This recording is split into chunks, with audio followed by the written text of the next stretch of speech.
Bueno, gracias Zuli por la introducción. Para mí es un privilegio estar otra vez con ustedes. Estaba en la semana tercera hablando sobre la semana tribal y esta última clase que voy a hablar acerca del estudio inductivo. Voy a compartir pantalla antes de iniciar para ir avanzando. Eh, Voy acá a presentar un momento Hola, Eve, ¿cómo estás? Bien, bueno. lo que está ahí. Un momento. Voy a compartir primero acá. Estoy con un computador que me prestaron. Listo, ahora sí. Y ya iniciamos con la temática. Listo. Espero que ahí deberían estar viendo mi pantalla.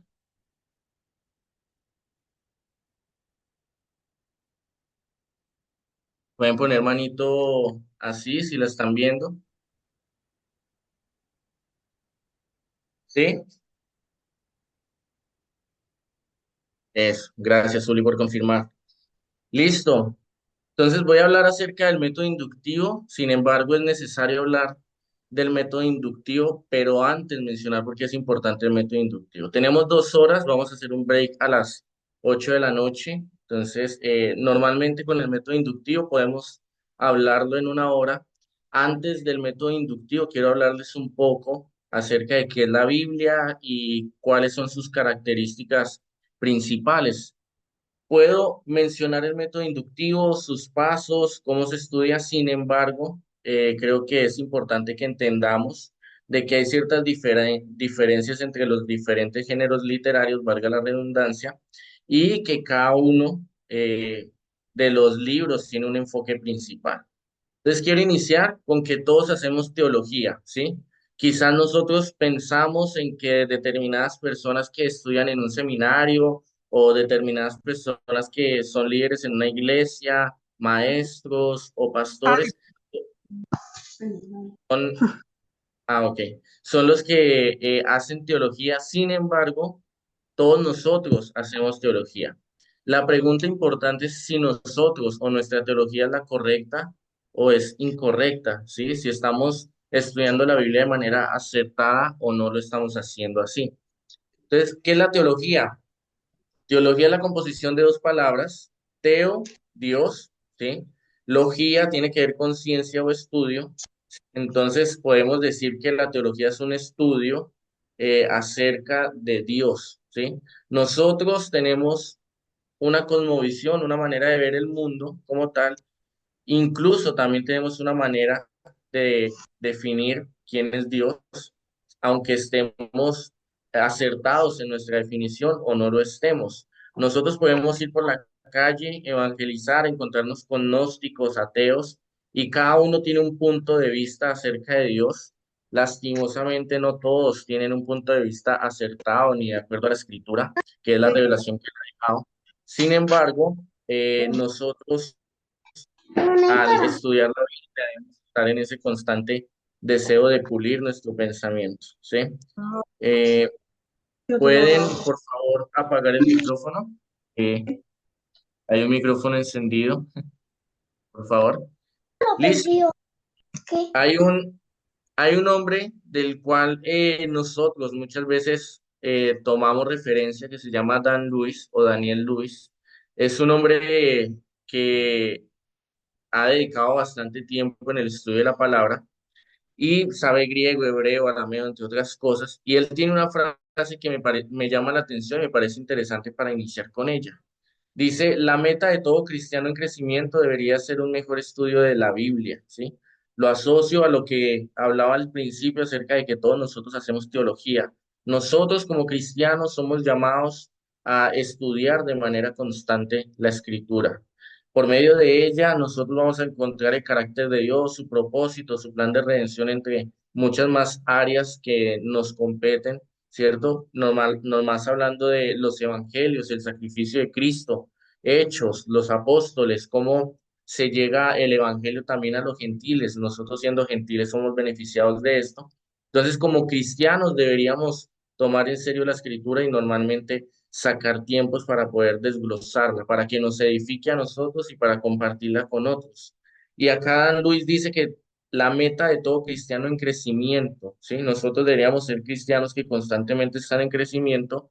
La meta debería ser un mejor estudio de la Biblia, capacitarnos para estudiar mejor la Biblia. Esdras 7, Esdras mismo menciona que él era una persona que se dedicó a escudriñar la escritura para enseñarla a otros. Josué, capítulo 1 versículo 8 si mal no estoy, Dios le dice acerca de que nunca se apartará de tu boca la ley, ¿sí? Entonces, de manera constante, Dios es proactivo en que las personas puedan estudiar la escritura y que no se aparten la ley de Dios de su boca. Romanos 12:2, transformados renovados mediante la transformación de vuestro entendimiento. Y hay más citas, como Hebreos 1:1, si mal no estoy parafraseando algunas porque no las tengo acá a la mano, pero Hebreos 1:1 dice que Dios, habiendo hablado muchas veces y de muchas maneras por sus profetas, por el Hijo, entonces aquí vemos de que Dios constantemente quiere revelarse al hombre, ¿sí? Y Él deja la escritura como esa revelación inspirada y autoritativa. Entonces nosotros deberíamos constantemente aumentar en nuestro deseo de escudriñar la escritura para vivirla y para poder cumplir la gran comisión que está en Mateo, ¿cierto? Ir y hacer discípulos. Entonces voy a continuar. Si la Biblia es la palabra de Dios en palabras de humanos, la Biblia es la palabra de Dios, pero Dios usa a personas o agentes humanos para poder comunicarla. Entonces el creyente que lee las escrituras debe ser serio, y esto es importante, debemos ser serios en el intento de entender lo que dice. La escritura no es un libro cualquiera, no es como la Constitución Política de Colombia, las obras de Shakespeare o cualquier otra novela, es un libro particular y no hay otro libro como él. Y nosotros decimos y creemos y sabemos que es la palabra de Dios, entonces debemos ser serios a la hora de estudiarlo. Debemos evitar decir algo que no es su intención y lastimosamente eso pasa de manera constante, que se toma un pasaje de manera superficial y se comienza a desglosar ideas que en realidad no es la intención de Dios o no es la intención del autor que escribió Filemón, Mateo, entre otros libros, sino que se le da la intención de aquel que está predicando. Y eso es importantísimo porque si no tenemos la intención del autor, la intención de Dios a la hora de dar el escrito, no nos estamos perdiendo de la verdadera esencia de ese escrito, ¿sí? Entonces debemos evitar decir algo que no es su intención. No es tanto una mirada a lo que dice la Biblia, sino de qué manera la Biblia dice lo que dice con miras a comprender su significado. No es tanto, es que la Biblia dice tal cosa, determinada cosa, sino es por qué la Biblia dice eso, cómo lo entendió el escritor, cómo lo recibieron aquellos receptores Si primeros, quieres, y de esta mutea ese. manera nosotros podemos entender y sacar la esencia del mensaje, ¿sí? Vamos a continuar. Conéctalo acá. No, aquí todavía no. Hay otro. Entonces, la Biblia, por favor, si pueden apagar los ¿Lo puedo micrófonos. mutear? Sí, sin problema. Eh, entonces, la Biblia, espero que ahí puedan ver la pantalla completa. La palabra Biblia se deriva de la palabra griega para Biblia, libros. Entonces nosotros debemos entender de que la Biblia es una enciclopedia de libros. La Biblia se escribe aproximadamente por 40 autores en un tiempo determinado de aproximadamente 1500 años. Entonces nosotros, a pesar de que pensamos que la Biblia es un libro, lo cual también es verdad, tenemos que entender de que dentro de la Biblia hay bastantes, 66 libros diferentes, ¿sí? Entonces, es un libro, pero al mismo tiempo es como una enciclopedia en la cual, que ahí ya entraríamos a ver lo que es el canon, en la cual se reúnen cada uno de estos escritos para que estén en un mismo lugar, ¿sí? Entonces, esta palabra, biblos, fue ejecutada o fue determinada para la escritura de manera posterior en el siglo V después de Cristo y se fue incorporando, ¿sí?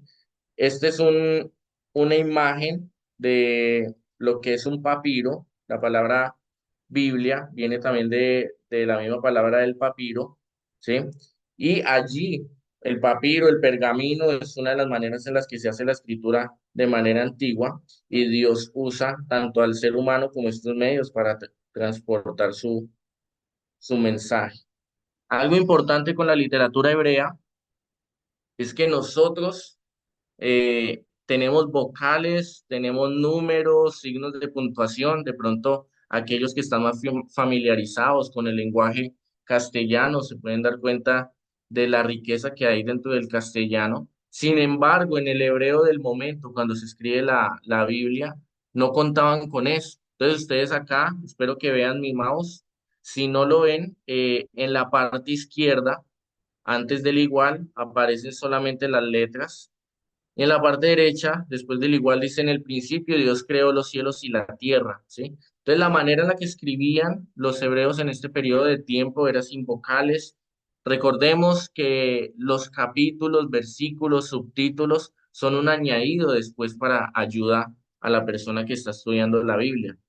No es lo mismo tomar un escrito de, por ejemplo, los Salmos y llegar al Salmo 91 con capítulo, con versículo, con título, a buscarlo sin ninguno de ellos. Tendríamos que ir leyendo hasta encontrar el inicio del capítulo y decir, bueno, acá está. Entonces, los capítulos, versículos, títulos son ayudas para la hora de facilitar el encontrar cada uno de esos capítulos o puntos específicos de la escritura, ¿sí? Entonces, la literatura hebrea tiene mucha riqueza, se escribe diferente, el tema de las numeraciones funciona diferente a cómo funciona el español.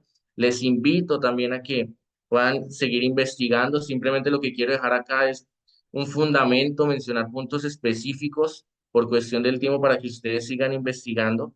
Pero el hebreo tiene su riqueza, así como lo tiene el español, el inglés, el alemán, y tiene algunas particularidades a la hora de estudiarlo, ¿sí?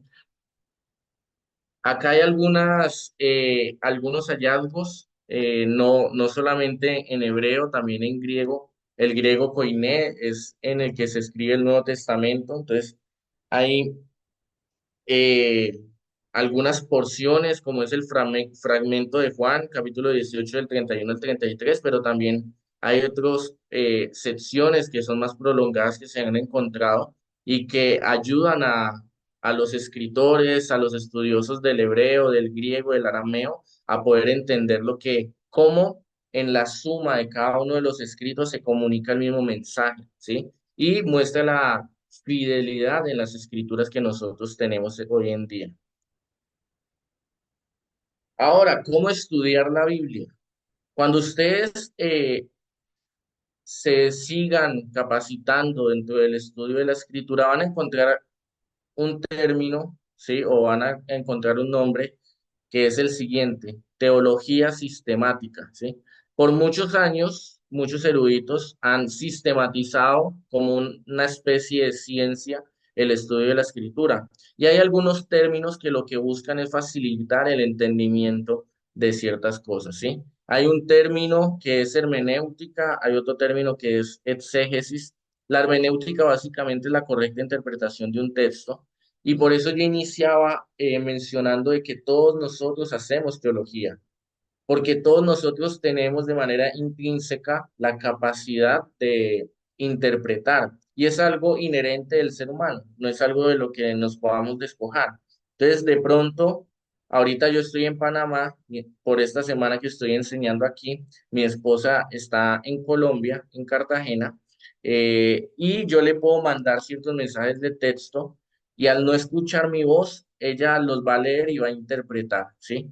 Nosotros leemos la Constitución Política de Colombia, nosotros podemos leer una obra y nosotros normalmente estamos interpretando. Entonces yo entiendo y de pronto en las clases de español en el colegio nos dejaban una evaluación y dejaban puntos de cómo usted cree que el personaje principal se sintió ante respectiva acción, etcétera. Y cada uno de nosotros va a interpretar cómo el personaje principal de determinada novela se sintió o por qué actuó como actuó, entre otras cosas. Cuando nosotros nos acercamos a la escritura, no desligamos esta capacidad o esta parte de nuestra esencia. Nosotros nos acercamos a la escritura y lo más normal es que la vamos a interpretar. La cosa es si la vamos a interpretar de manera correcta o incorrecta, ¿sí? Entonces la hermenéutica no es solamente una palabra que va ligada en cuanto al estudio bíblico, sino que la hermenéutica es la correcta interpretación de un texto, sea la escritura, la Biblia o sea cualquier otro texto, ¿sí? Entonces, si creemos que la Biblia es real, que nosotros como cristianos creemos que la Biblia es la palabra de Dios, que es revelada, que es inspirada por Dios y que tiene autoridad. Hay una palabra en teología sistemática que es teopneustos, que habla de que la escritura es inspirada por Dios como que Él la exhaló, que tiene esa inspiración de soplo de vida y de esa misma manera, como viene de Dios, es autoritativa, es la única autoridad infalible, que no comete fallo, ¿sí? Dentro de nosotros como cristianos. Entonces, si creemos que la Biblia es real, es la palabra de Dios, entonces debemos tomarla con importancia y con seriedad. Hay muchos lugares, casas en las que de pronto nosotros podemos llegar dentro de Colombia y está abierta la Biblia en el Salmo 91 y la hoja está amarilla de tanto estar abierta, ¿cierto? Y uno se acerca y de pronto la va a pasar y le dicen, no, no, no, no la mueva, déjela ahí. No le están dando la seriedad que compete, ¿sí? La escritura está para ser leída y para ser aplicada, ¿sí? Cuando nosotros hablamos de que es la palabra de Dios y que debemos darle la importancia y la seriedad, no es para dejarla en un lugar para que todos la vean y digan, oh, ahí está la Biblia, sino que estamos hablando de que debe ser estudiada de manera correcta, entender su mensaje para luego ser aplicado, ¿sí? Entonces nosotros estamos llamados como cristianos a constantemente poder estudiar la Biblia y también comunicar esas buenas nuevas, que ese es el Evangelio. El Evangelio son buenas noticias. Entonces, algo importante es que cada cultura tiene formas únicas de usar palabras e ideas y el hebreo, ¿sí? No es la excepción, ni el Nuevo Testamento escrito en el griego koiné tampoco es la excepción. Nosotros para poder entender tenemos que contextualizar cómo ellos usan determinadas palabras, a qué se refieren determinadas palabras. Si nosotros eh, a la hora, por ejemplo, yo soy del interior, creo que ustedes lo notan por mi acento. Viví un periodo de tiempo en Bogotá, soy de Ubaté, Cundinamarca, pero yo llego a la costa y hay palabras que normalmente no uso o que pueden tener un significado diferente a como yo los uso de manera cotidiana, ¿sí? Cuando nosotros nos acercamos a la Biblia, nosotros vamos a encontrar con una cosmovisión, una manera de ver la vida, una manera también de expresar ideas. Dios desea y lo hace comunicar la verdad, pero va a usar autores humanos para poder comunicar esa verdad. Y estos autores humanos van a tener la responsabilidad y la inspiración de Dios para poder hacerlo. Entonces, cuando nos acercamos a la Biblia, nos vamos a dar cuenta de que hay una cultura detrás de estos autores y que cada cultura tiene las formas únicas para poder usar palabras e ideas. Entonces, de modo que el significado completo es más que una simple suma de palabras individuales. A eso me refiero cuando mencionaba al inicio de no es solamente decir la Biblia dice eso, sino entender por qué la Biblia dice eso, ¿sí? ¿Por qué lo está mencionando? ¿Cuál es el objetivo de lo que está diciendo determinada escritura? Cuando a esto se le añaden factores como géneros literarios, que ahorita voy a hablar un poquito acerca de los géneros literarios, escenarios históricos, traducción, que es pasar de un idioma a otro, exégesis, que la exégesis es descubrir lo que el texto significaba para sus primeros lectores, y aplicación, hacer que los textos antiguos sean relevantes, perdón, para el mundo moderno. Esto hace que la tarea de interpretación se vuelva aún más importante, ¿sí? Voy avanzando. Entonces, el lector, así puedo mover esto. Un momento, y ahora sí. El lector como intérprete. Yo mencionaba de que todos nosotros somos intérpretes, no podemos desligar esa característica de nosotros a la hora de acercarnos a la Biblia y constantemente vamos a interpretar cualquier texto, tanto de la Biblia como afuera. Entonces, el lector como intérprete. Muchas veces o de vez en cuando uno puede escuchar el sentimiento de no he leído ningún libro de nadie, no he consultado la teoría de nadie, solo leo la Biblia y la tomo tal como es. Normalmente esto puede sonar santo, ¿sí? Normalmente esto puede sonar como una persona que ha determinado estudiar de manera fidedigna la escritura. Sin embargo, es un peligro porque puede interpretar a su antojo la palabra de Dios, ignorando ciertas características importantes para entender el significado de la escritura, como lo es la historia, el género literario, la profundidad del mensaje, quién lo escribió, quién lo recibió, bajo qué condiciones escribió ese texto, cómo entendían ellos determinadas palabras. Entonces, cuando nosotros obviamos este tipo de cosas, estamos perdiendo la esencia del mensaje. Todos los textos de la Biblia significan algo para sus autores y lectores originales, y descubrir ese significado es el factor más importante que determina cómo entendemos el texto en nuestro mundo moderno. Para poder aplicar la escritura, nosotros tenemos que entender cómo lo aplicaron y cómo lo entendieron los lectores originales. De allí podemos sacar principios que podemos hacer contemporáneos a nuestra fecha. Por ejemplo, todo me es permitido, pero no todo me conviene. Cuando yo entiendo la profundidad de ese mensaje, puedo actuar de manera temerosa a Dios, aun que nosotros estamos en un contexto diferente. Tenemos celulares, quizás las luchas son diferentes, no estamos bajo el Imperio Romano. Hay ciertas conductas históricas, ciertas palabras, ciertas luchas en las cuales no estamos viviendo de manera similar a como estaban hablando viviendo en la época de Pablo y los apóstoles. Sin embargo, cuando entendemos el principio, lo podemos hacer contemporáneo en nuestra época para poder aplicarlo de manera fidedigna, ¿sí? Entonces, descubrir ese significado es el factor más importante que determina cómo entendemos el texto en nuestro mundo moderno. No podemos saber adecuadamente lo que Dios tiene que decirnos si no entendemos, si no tenemos idea de lo que les dijo a ellos. De lo contrario, sus palabras y párrafos estarán sujetos a cualquier tipo de significado que querramos inyectarles. Cuando no interpretamos de manera correcta, nosotros constantemente le vamos a imponer el significado a la escritura y es allí cuando podemos desviarnos de lo que realmente es su mensaje original, ¿sí? Por eso es importante aprender a hacer una buena exégesis hermenéutica y hacer un estudio inductivo. Entonces, al interpretar el contexto de rey, esto es metafórico, sabemos que el único rey es el soberano, el Dios supremo, la máxima autoridad existente, pero cuando hablamos de el contexto de rey es porque en la interpretación es esencial contextualizar lo que estamos leyendo.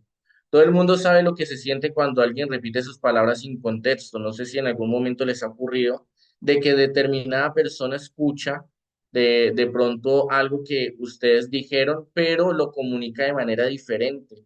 Y normalmente nuestra reacción va a ser de enojo, ¿sí? Esta persona escuchó lo que yo dije, pero comunicó un mensaje incorrecto porque yo no lo dije de esa manera. Nosotros podemos de manera paralela hacer algo parecido con la escritura. Podemos leerla y darle un mensaje que no es la intención del autor, no es la intención de Dios y que no es lo que está diciendo la escritura, ¿sí? La mayoría de los errores más graves de interpretación bíblica han surgido de un contexto ignorado, distorsionado o fuera de lugar. La tragedia es que un pasaje, aunque despojado de su contexto, será dado y recibido con autoridad simplemente porque proviene de la Biblia. Entonces yo me encuentro con bastantes ejemplos en cuanto a eso. Hay una parte, eh, por ejemplo, en la que Pablo le dice a Timoteo que tome vino para sus daños estomacales y yo tengo un amigo del colegio que su mamá era cristiana y él tomaba este versículo para como en su conciencia tener una excusa para beber alcohol, ¿sí? ¿Qué está haciendo él? Está tomando un versículo, un texto específico y le está interponiendo, le está sometiendo su propia interpretación. Quizás es un caso extremo, pero nosotros no estamos exentos de que nos ocurra esto si no estudiamos o tratamos el texto con la delicadeza con la que debe ser tratado, ¿sí? Todos los intérpretes deben recordar que no hay autoridad alguna en un pasaje utilizado fuera de su contexto. Entonces, lo que, digamos, mi amigo hace al citar a Pablo con este consejo, hace que pierda autoridad ese texto porque le está dando un mensaje que no es el correspondiente, ¿sí? Está tergiversando, distorsionando el verdadero mensaje. El peligro es que muchas veces, aunque el mensaje esté distorsionado, por decir, la Biblia dice, normalmente va a ser tomado como palabra de Dios. Entonces, nosotros podemos comunicar lo que la Biblia realmente dice o podemos comunicar lo que pensamos o lo que nos ha contado la gente o lo que escuchamos acerca de la Biblia y las personas van a recibir como si eso fuera palabra de Dios. Entonces es bastante importante que podamos estudiar la Biblia de manera fidedigna y comunicarlo de la misma manera. De hecho, leer las escrituras fuera de su contexto socava su autoridad. La autoridad de las escrituras es reemplazada por la imaginación del lector, ¿sí? Entonces, cuando yo interpreto de manera inoportuna determinado texto, estoy haciendo de que pierda su autoridad, ¿sí? No le puedo sacar el jugo, no puedo aplicarlo de manera fidedigna, por ende, no va a tener como el 100% de efectividad que normalmente tiene el texto, porque yo sé que le está dando de acuerdo a mi imaginación el significado que quiero darle. Otra frase que podemos decir es, dejemos que la Biblia hable por sí misma, y esto también puede sonar muy espiritual, dejemos que la Biblia hable por sí misma. Sin embargo, alguien debe abrir sus páginas, que somos nosotros. Debemos escoger un pasaje, debemos leerlo y sacar conclusiones, ¿sí? Entonces, no es que la Biblia va a hablar por sí misma, nosotros vamos a abrir determinado libro, vamos a leerlo y vamos a sacar conclusiones. Y allí es importante si las conclusiones son correctas o no. Este proceso interpretativo afecta drásticamente la forma en que el lector lee lo que lee.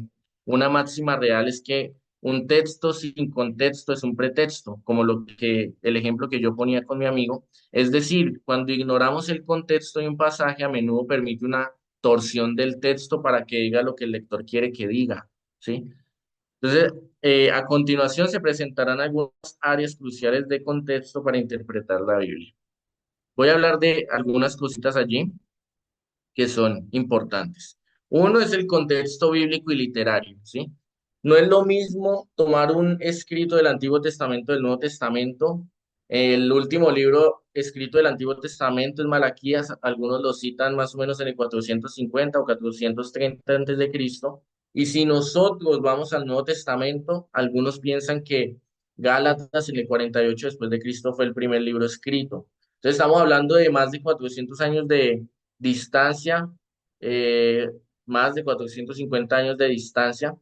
Entonces, hay ciertas circunstancias que ocurrieron entre el Antiguo y el Nuevo Testamento. Ahora, también tanto circunstancias históricas como teológicas, ¿sí? Circunstancias históricas, Malaquías está en el Imperio Medo-Persa, después vienen los griegos, los romanos, circunstancias teológicas, por ejemplo, puede ser que Jesús ya muerto y ya resucitado, el Espíritu Santo descendió, está el Pentecostés, entre otras cosas. Cuando se habla de que ya no se vive bajo la gracia, sino bajo la ley, se está hablando de la ley ceremonial, todos los sacrificios que estábamos viendo en la semana 2 con Israel. Entonces, hay diferencias. Eso afecta nuestra interpretación. No es lo mismo un libro del Antiguo Testamento o un libro del Nuevo Testamento. Por eso el contexto bíblico nos está llevando a que analicemos qué libro estamos leyendo, en qué momento lo estamos leyendo, dónde está situado en la escritura, ¿sí? El literario nos habla, y ahorita voy a mencionar un poquito más acerca de eso, de la diversidad y riqueza literaria que tenemos, valga la redundancia. Llámese poesía, profecía, narrativa histórica, leyes, entre otras cosas, y cada uno tiene su manera de ser estudiado. Entonces, la Biblia es más que un libro, es una biblioteca de libros, ya lo mencioné anteriormente. Cada libro de la Biblia tiene temas claves y características individuales. Es de primordial importancia reconocer dónde se ubica el pasaje a estudiar, tanto en el Antiguo y Nuevo Testamento. Estos tienen características únicas que deben ser consideradas, aunque complementarias, no son idénticas, que es allí lo que yo estaba mencionando anteriormente. Se complementan, si bien Jesús, dentro de su llamado, constantemente va a mencionar profecías del Antiguo Testamento, se complementan, pero no son idénticas, no es lo mismo. Por ejemplo, para interpretar adecuadamente los profetas, debemos entender su literatura.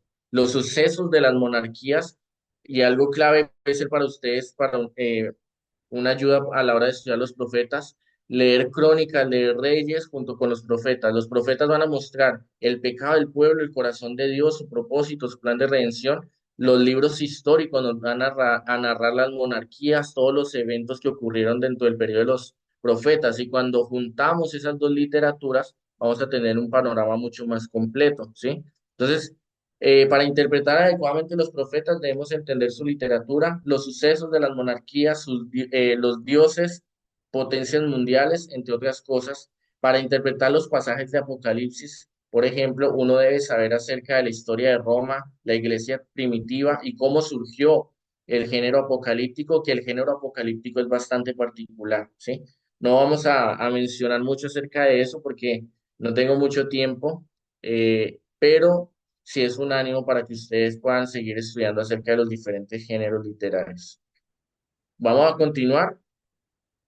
Entonces, el contexto local, ya hablamos del contexto bíblico, en dónde está situado determinada escritura que estoy leyendo dentro de la Biblia, el contexto literario, qué género literario es el que estoy estudiando, y aún dentro de ciertos libros, por ejemplo en la Torá, que el Pentateuco son 5 libros, pero en el Pentateuco, en Génesis, por ejemplo, Génesis 3:15 es una profecía, pero todo lo que se habla de Abraham, Isaac y Jacob es narrativo. Hay también cánticos, entonces aún dentro del mismo libro hay diversidad de géneros literarios y nosotros debemos aprender a identificar cada uno de estos géneros. Y eso se hace, nadie nació aprendido, eso se hace con la práctica, ¿sí?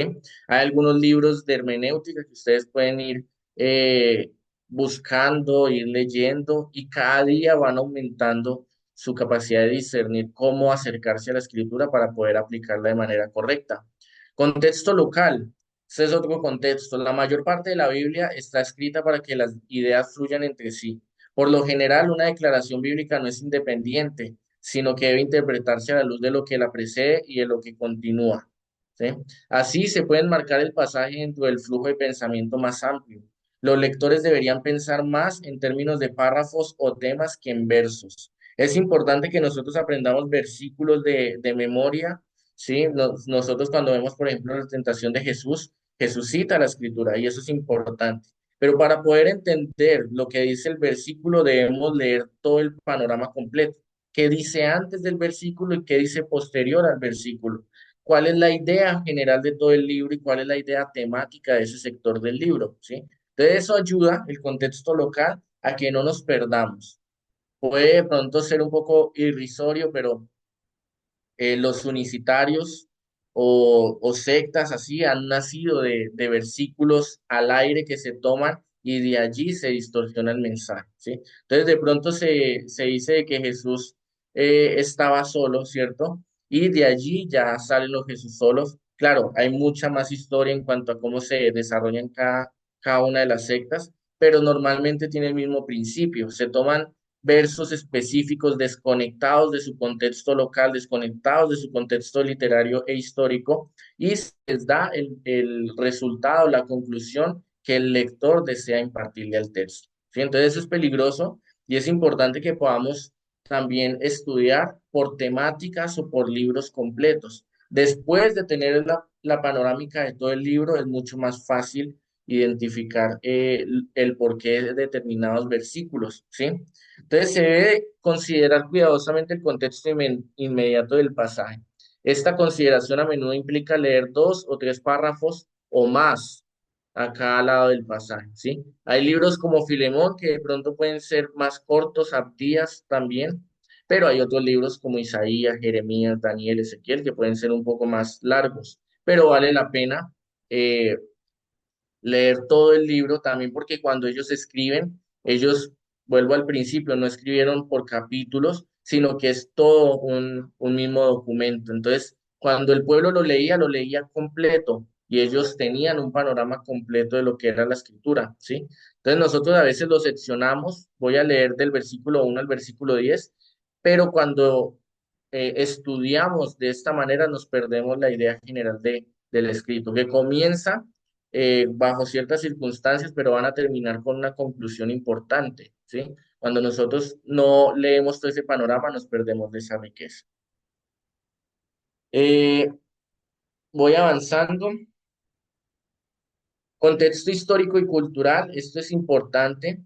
Los escritos de la Biblia nos llegan de varios periodos de la historia, aproximadamente milenio y medio. Por lo tanto, existen enormes saltos históricos y culturales entre, digamos, el contexto histórico del libro de Jueces, que es el que yo le mencioné la semana tercera, y el contexto histórico del libro de Filemón, ¿sí? Entonces, van a haber aproximadamente 40 autores, tenemos 66 libros de la escritura, aproximadamente escritos en milenio y medio, 1500 años, y vamos a ver que comienza con el pueblo saliendo de Egipto, pero después vamos a ver algunos imperios como Siria, vamos a ver como Asiria, Babilonia, los medopersas, los griegos, los romanos.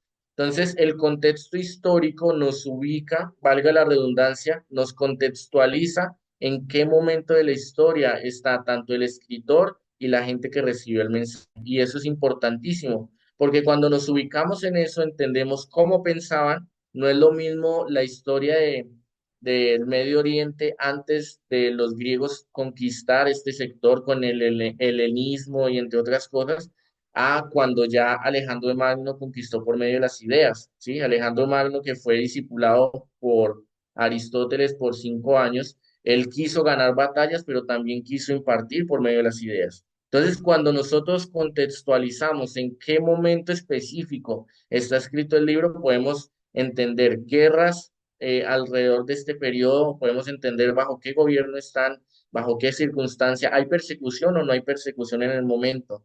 Y todo eso nos ayuda también a entender lo que pasa con el autor y los receptores del mensaje. Por lo tanto, existen enormes saltos históricos y culturales, ya lo leí. En la Biblia están representados una amplia gama de culturas, guerras, pensamientos y potencias antiguas. Esto nos lleva a preguntar el cuándo y dónde sucedieron los hechos. Eso hace gran diferencia al aplicar el ejercicio de la interpretación bíblica.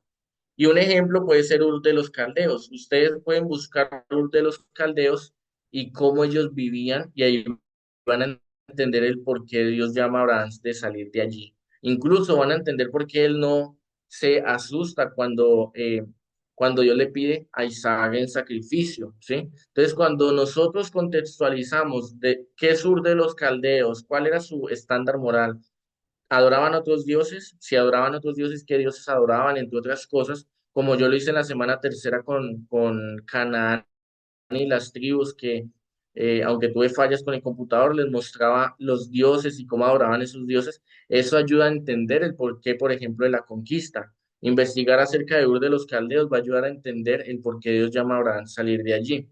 Entonces, el contexto histórico, cultural, el pensamiento de la época siempre va a ser importante a la hora de estudiar un escrito de la Biblia. Es- Estilos literarios del Antiguo Testamento. Tenemos la Torá, Génesis, Levítico, Números, Deuteronomio y Éxodo, y allí tenemos diversidad de géneros literarios. Tenemos canciones, tenemos leyes, tenemos poesía, tenemos texto narrativo, tenemos algunas profecías, ¿cierto? Dios en Levítico deja bastantes leyes para poder construir de esta gente que salió de Egipto a establecerlos como una nación. Los libros históricos normalmente no nos van a mostrar acerca de si Dios está de acuerdo con cierta acción de algún rey, etcétera. Eso lo muestra muchas veces más el libro profético, pero los escritores de los libros históricos nos van a narrar los hechos tal cual pasaron, ¿sí? Esta persona gobernó tantos años, fue bueno o fue malo, tuvo esta guerra con determinado pueblo, hubo riqueza, hubo pobreza, entre otras cosas. Los libros proféticos normalmente van a ser un poco más metafóricos, simbólicos. Dios va a comunicar determinado mensaje por medio de los profetas, que esto es importante. Nosotros en nuestra literatura no tenemos ese tipo de manera de expresar o de comunicar la verdad, ¿sí? De comunicar mensajes, pero que ellos al recibirlo lo entendían, ¿sí? Por eso nosotros con la investigación y con el estudio nos podemos acercar y poder comprender lo que Dios quería narrarles. Entonces, los libros proféticos son bastante claves en cuanto a cuál es el propósito de Dios, cómo Dios quería restaurar al pueblo, cuál era el pecado del pueblo, etcétera. Y dentro de eso, en el Antiguo Testamento tenemos poesía y sabiduría.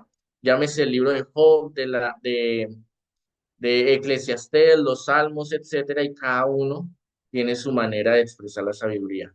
Job habla del sufrimiento, Salmos son canciones que normalmente se tocaban con instrumentos. Eh, Eclesiastés es un poco más filosófico en cuanto a todo es vanidad, pero dice que el todo del hombre es temer a Dios y obedecer los mandamientos. Salomón menciona que tuvo todo lo que podía tener una persona, tuvo esposas, riquezas, sabiduría, fama, etcétera, y termina diciendo que el todo del hombre es temer a Dios y obedecer sus mandamientos.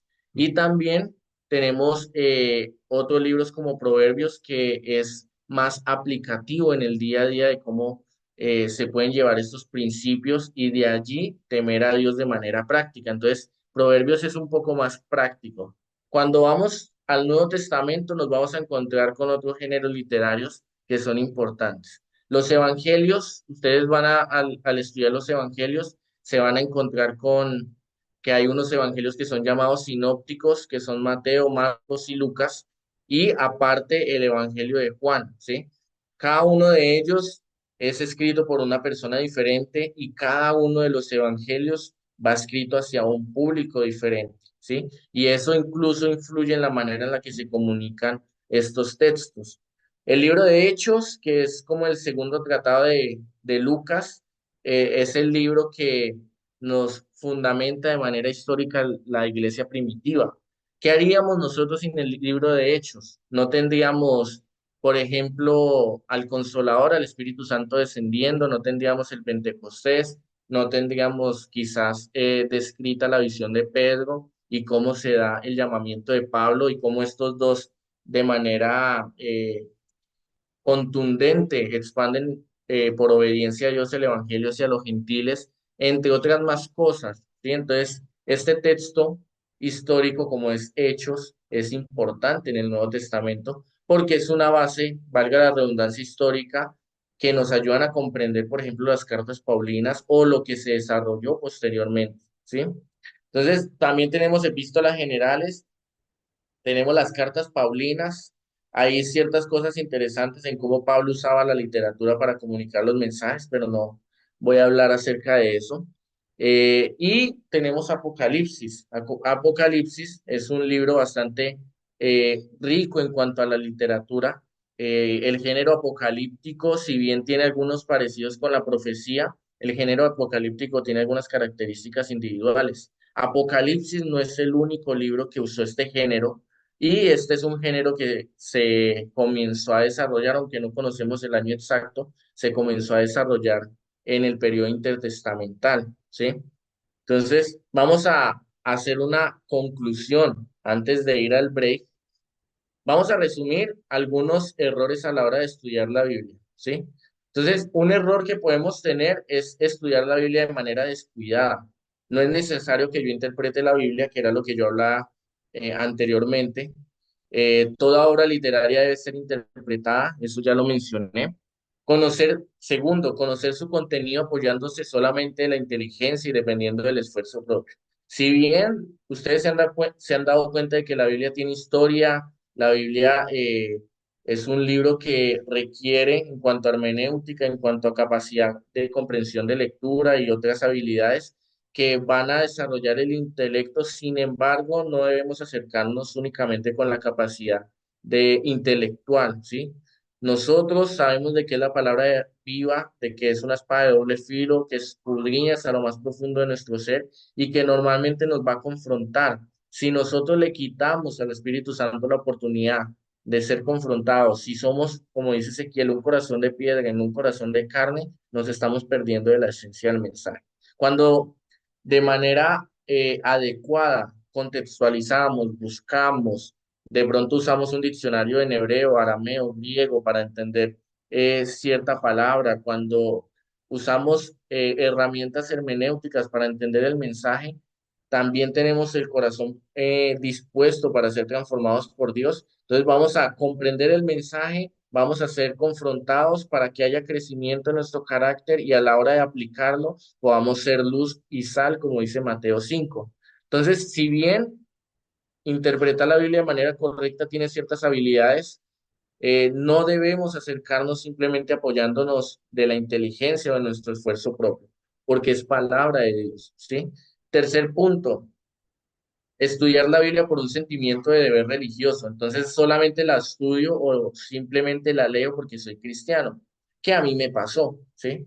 Muchas veces yo iba a leer la Biblia y me daba sueño porque no había una convicción de qué es la Biblia, de su importancia y tampoco la entendía. Y a veces la estudiaba como, o la leía, no la estudiaba, la leía simplemente porque soy cristiano y ya, y es parte de mi deber religioso, ¿sí? Eso también puede ser un error y muestra también de cómo está nuestro corazón y hace que no penetre su mensaje de manera interna en nuestra vida. Cuarto, no estudiarla ni leerla, sino simplemente escucharla los domingos en la iglesia, que eso lastimosamente pasa.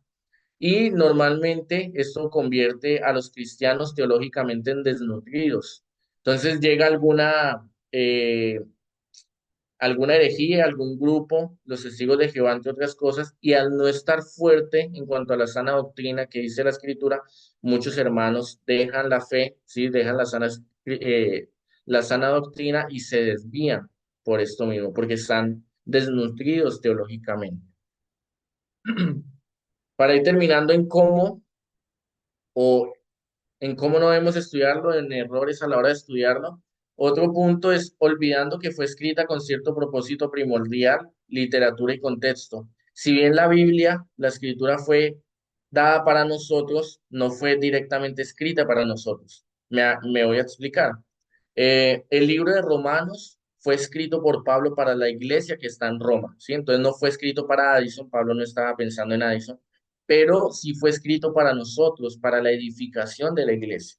Entonces nosotros, por eso no debemos olvidarnos de quién recibió de manera primaria este mensaje y así poder ser edificado. Tampoco podemos, sexto, imponer nuestro pensamiento al texto. Hay personas que no se acercan al texto como yo quiero que Dios me hable, sino que de manera contraria quieren imponer su mensaje al texto. Y eso hace que se pierda toda la esencia del mensaje, ¿sí?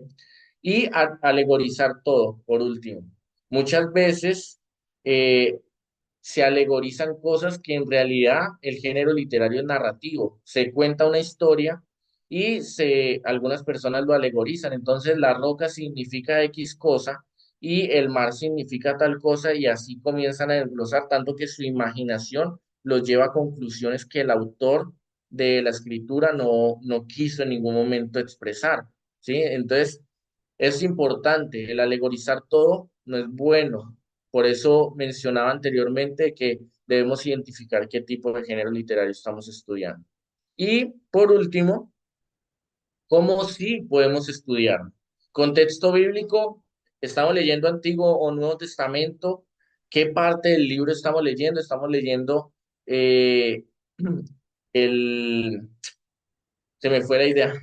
Se me fue la idea, pero tiene más que ver con el tema del Antiguo Nuevo Testamento, en donde estamos ubicados, que mencionaba anteriormente. Segundo, ubicando el pasaje en el libro. Recordemos que una declaración bíblica no es independiente del texto, al texto, perdón. Debe interpretarse a la luz de lo que lo precede y lo que sigue, que era lo que mencionaba. Leemos un versículo, leemos 10 versículos, pero para poder entenderlo necesitamos ir para atrás y necesitamos ir para adelante para ver qué se está mencionando atrás y de qué manera se concluye, ¿sí? Entonces es allí cuando pensamos no solamente en versículos, sino en temáticas o en libros completos. Otro punto, estudiar la perspectiva histórica del libro completo. Entonces estamos estudiando acerca del libro de Esther, pero Esther está en la época de los medopersas. Entonces, junto con la perspectiva histórica, nos ayuda a ubicarnos y a entender cuáles eran las condiciones en las que Esther vivía y por qué era importante el libro de Esther y todo lo que Dios ejecutó allí. Otro punto, hacer un estudio de temas completos, eso ya lo mencioné. Otro punto, hacer un estudio deductivo sin olvidar el enfoque de cada libro. Es decir, podemos estudiar acerca de la familia, el gobierno, la economía, el liderazgo, la santidad, etcétera, pero sin olvidar cuál es la esencia del libro, ¿sí? Sí podemos acercarnos de manera deductiva a decir, quiero ver qué dice Dios acerca de los diezmos, por ejemplo, pero no olvidando cuál es la esencia de cada uno de los libros que estoy estudiando. Por último, es bueno que usemos ayudas como diccionarios, mapas. Los mapas van a ser cruciales más en algunos periodos que en otros. Por ejemplo, para los viajes misioneros de Pablo, para la conquista que se da a Canaán, entre otras cosas, van a ser importantes cuando el pueblo de Judá se va para, o Dios lo exilia para Babilonia. Los mapas son importantes. Y junto con los mapas, a veces también vamos a darnos cuenta de que el terreno es montañoso, es llano, es grande, es pequeño, y eso nos da datos históricos. ¿Qué rey gobernaba? Entonces Jeremías nos menciona, por ejemplo, que él profetizó en la época de Josías, Joacás, Joacín y Sedequías. Se me olvidó el otro. Eh, entonces, eso, cuando Jeremías menciona bajo qué reinados él profetizó, nos puede ayudar a ir a Reyes, a los capítulos de Reyes donde habla de estos reyes, valga la redundancia, y poder ver cómo fue el gobierno de ellos. Y también Jeremías nos menciona acerca de Nabucodonosor, entonces quizás yo estudie en la historia quién es Nabucodonosor, en qué época existió, cuáles eran sus características, a qué Dios adoraba, por qué se los llevó a Babilonia, entre otras cosas, ¿sí? La arqueología es importante también, los hallazgos arqueológicos en cuanto a estudiar, por ejemplo, los dioses de Canaán, entre otras cosas, nos ayudan a contextualizarnos. eh, y cuidado con los comentarios bíblicos. Los comentarios bíblicos normalmente son interpretaciones de estudiosos. Algunos son más estudiosos que otros. Lastimosamente, pues, hay algunas personas que pueden hacer comentarios y tener un pensamiento distorsionado de lo que dice el escrito, ¿sí? La otra vez yo hablaba con una persona y esta persona de manera convincente me estaba, bueno, no de manera convincente, me quería convencer eh, sobre un comentario, no quiero profundizar mucho por el tiempo para dar el break, pero este comentarista estaba usando el alegorismo, entonces estaba usando un texto narrativo histórico y le estaba imponiendo su imaginación para poder llegar a una conclusión que él quería llegar, ¿sí? Y eso es incorrecto. Entonces debemos tener cuidado con los comentarios porque hay muchos comentarios que pueden que no sean tan objetivos, ¿sí? Hay comentarios que sí son objetivos que te van a buscar el hebreo, el arameo, el griego, te van a poner hallazgos arqueológicos, históricos, etcétera, pero el tema de los comentarios es para poder tener la capacidad de discernir y a medida que uno va estudiando puede llegar a un punto en el que dice, este comentario me parece que es bueno, este me parece que el autor está imponiendo algo en el texto que no está allí, entre otras cosas. Y como decía al inicio, el estudio de la Biblia es una habilidad que se va desarrollando, ¿sí? Ahorita voy a mencionar un poco acerca de cómo hacerle preguntas al texto en el estudio inductivo y también son habilidades que se van desarrollando.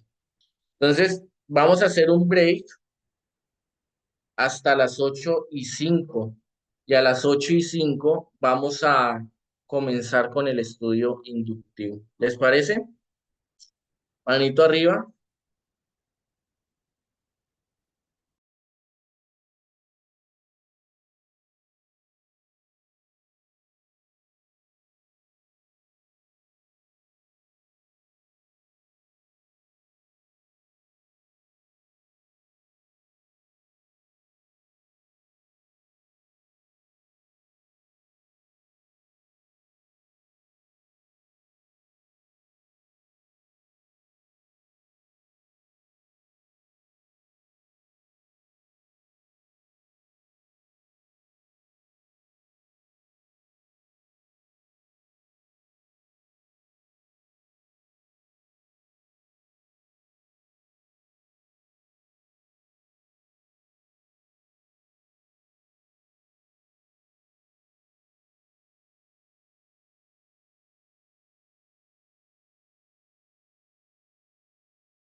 ¿Listo? ¿Me pueden hacer así si ya están listos para continuar?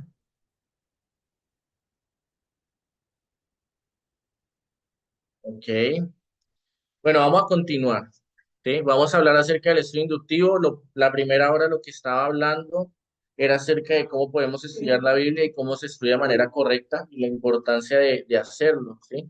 Ahora voy a hablar acerca del estudio inductivo. El estudio inductivo eh, es estudiar la Biblia con el fundamento de la observación, ¿sí? Ahorita yo les voy a hablar de qué es el estudio inductivo y voy a hacer un ejemplo. La idea es que pueda ser un poco dinámico, así que más adelante les voy a decir para que puedan prender sus micrófonos y sus cámaras y por medio de la observación llegar a ejecutar ciertas conclusiones en el texto, ¿sí? Entonces el estudio inductivo o EBI más corto es una herramienta, una de las herramientas más efectivas y tiene tres factores importantes. Uno, la observación. Es súper, súper importante la observación, porque de acuerdo a la observación y junto con el contexto se hace una correcta interpretación, ¿sí? Después de la interpretación va a haber una aplicación. Entonces tiene esos puntos importantes. La observación, que al observar nosotros el escrito vamos a darnos cuenta si habla de reyes, si habla de en el periodo tal o había tal guerra, entre otras cosas. Cuando nosotros observamos de manera adecuada e investigamos, podemos hacer una correcta interpretación, ¿sí? La idea no es no interpretar la Biblia, sino que interpretarla de manera correcta. Lo que va a hacer la observación en nosotros es poner un fundamento, incluso nos va a detener a que nuestra imagen fluya o vuele en lo alto, determinando cualquier cosa sobre el texto, sino que la observación va a hacer que esa interpretación sea fundamentada y sea estable, no sea exagerada. Y posteriormente a la interpretación, pues vamos a aplicar. Entonces, cuando observamos la Biblia de forma inductiva, primero queremos entender el propósito del autor cuando escribió y cómo lo entenderían los personajes y lectores originales. Es importante pensar en estas personas porque ellos son los que hubieran entendido el texto de la mejor manera. En esto se resume todo lo que he venido hablando. Voy a volverla a leer. Es importante pensar en estas personas, hablando de los primeros lectores, porque ellos son los que hubieran entendido el texto de la mejor manera. Segundo, encontramos principios bíblicos y lo aplicamos a nuestras vidas y a nuestro mundo contemporáneo. Entonces, un punto importante, una de las cosas que yo mencionaba de errores a la hora de acercarnos a la Biblia era que nos acercáramos solamente con nuestro entendimiento y de una manera académica, ¿cierto? Por eso el primer punto va a ser la oración. Nosotros vamos a acercarnos por medio de la oración para que lo que estamos estudiando, lo que estamos desarrollando en el estudio bíblico inductivo pueda hacer mella en nosotros, pueda confrontarnos, exhortarnos y de esa manera poder crecer, ¿sí? Punto dos, después de la oración, vamos a hablar acerca de la observación.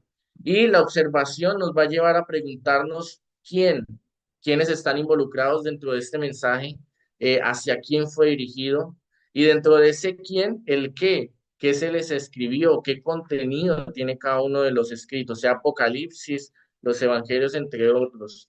¿Dónde? Muchas veces vamos a hablar de que por ejemplo, Ezequiel dice junto al río Quebar, ¿sí? Que es en Mesopotamia.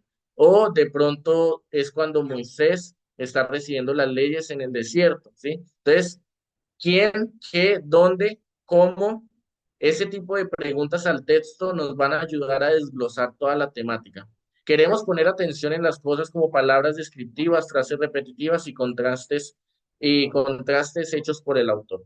Este es un paso fundamental en nuestro estudio, así que es muy importante, perdón, quito acá que no leo, es muy importante que observe el pasaje a fondo antes de moverse a la interpretación y a la aplicación, ¿sí? Creo que eso es bastante claro. El tercero es el contexto histórico, es algo que ya había mencionado anteriormente. Entonces, el contexto histórico, otra parte importante de la observación, le puede ayudar a enfocarse.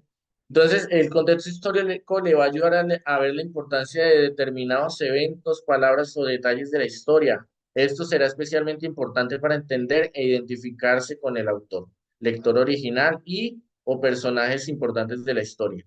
Use su Biblia, diccionarios bíblicos, sitios web confiables para recaudar información. Recuerde, no usar por ahora comentarios, ¿sí? Por lo mismo tanto que estaba mencionando. Hay que ser muy cuidadoso con el uso de comentarios. Entonces, el contexto, voy a ser redundante en esto, nos va a contextualizar acerca de lo que estamos leyendo. Eh, el cuarto, la interpretación. Entonces, el primero, la oración. Segundo, observación. Tercero, el cuarto, con un fundamento de lo que hay en el texto. El próximo paso incluye interpretar esa información para pensar sobre el por qué esa información está allí. ¿Cuál es el significado para el autor, el lector original? Este es un paso creativo que ayuda a interiorizar la historia. Sin embargo, debemos ser responsables con nuestra imaginación. Entonces, el tema de la interpretación es que nos va a ayudar a entender ciertas características que pronto no están bien o no están totalmente desglosadas allí. Un ejemplo, entonces estamos leyendo Génesis 45, si mal no estoy, perdón la cita, José, perdón, se da a conocer a sus hermanos, pero en medio de ese darse a conocer antes, José se aparta y llora, se dice del faraón se escuchaba el llanto, ¿sí? Entonces, el texto no nos desglosa emocionalmente cómo se sentía José, pero nosotros nos podemos preguntar por qué José llora, ¿sí? Y podemos responder, quizás le vino recuerdos, quizás extrañaba a su familia, entre otras cosas. Entonces, el por qué nos va a ayudar a interiorizar un poco la historia, pero esa interpretación no nos va a irnos de manera hereje o de manera distorsionada a lo que quiere comunicar el texto. Ahorita vamos a aplicarlo y de pronto va a ser un poco más fácil de entender. El quinto paso tiene que ver con los principios bíblicos de acción. Vamos a ver toda una temática del capítulo 1 de Daniel, que es el que voy a usar como ejemplo, y toda esa temática la vamos a desglosar en una frase que tiene un verbo, que el verbo es acción, si eso es lo que nos enseñan en el colegio, y eso nos va a llevar a aplicarlo. Entonces va a ser una manera de resumir toda la temática, de sintetizar todo lo que está diciendo el escrito para que nosotros también lo podamos aplicar, ¿sí?